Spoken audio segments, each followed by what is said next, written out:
Proverbs 2, 1 through 22.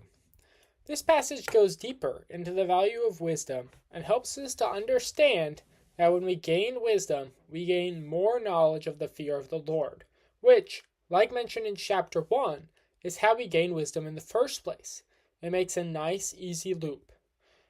Fear of the Lord helps us gain wisdom, and as we gain wisdom, we gain more knowledge of the fear of the Lord.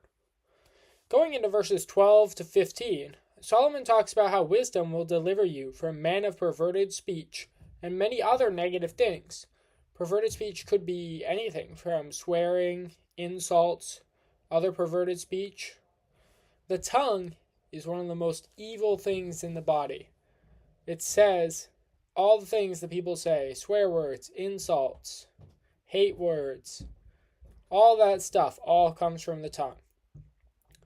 Verse 16, on the other hand, starts the step into a more specific sin, and that is sexual immorality.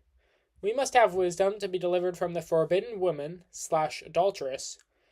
As Solomon states in verse 19, none who go to her come back, nor do they regain the paths of life. This is leaning right into pornography addiction. If you go down the path, it's going to be a very hard struggle to come back off of that path. Once you go down that path of life, it's a struggle to come back off that path of life and bring yourself back into what you need to be as a Christian. This statement shows how life-impacting a sin like sexual immorality is for people. Like I just said, once you get going, it's hard to stop. This also applies to cheating during marriage or other sexual sins besides pornography addiction. If you do it once, then you'll want to keep doing it again and again and again, because that's just what sin nature is, and that's all it does. These sins will impact you for the rest of your life, and you'll never fully regain the path of life unless God lets you. The last couple of verses end with words of encouragement, including how the upright people and the people with integrity will rule the lands, while the evil are cast out. The starting of these verses in 20 is very powerful for me, saying, so you will walk in the way of the good and keep to the paths of the righteous.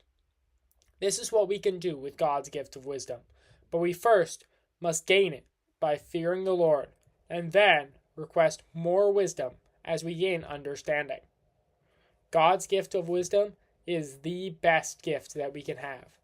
Reading through all of Solomon's life, all the things he did with the wisdom that God gave him, this is wisdom that we need in our lives just for our daily life. Decisions we make, things we say, things we look at, all of these decisions, we need our base to be in God's wisdom and not our earthly knowledge.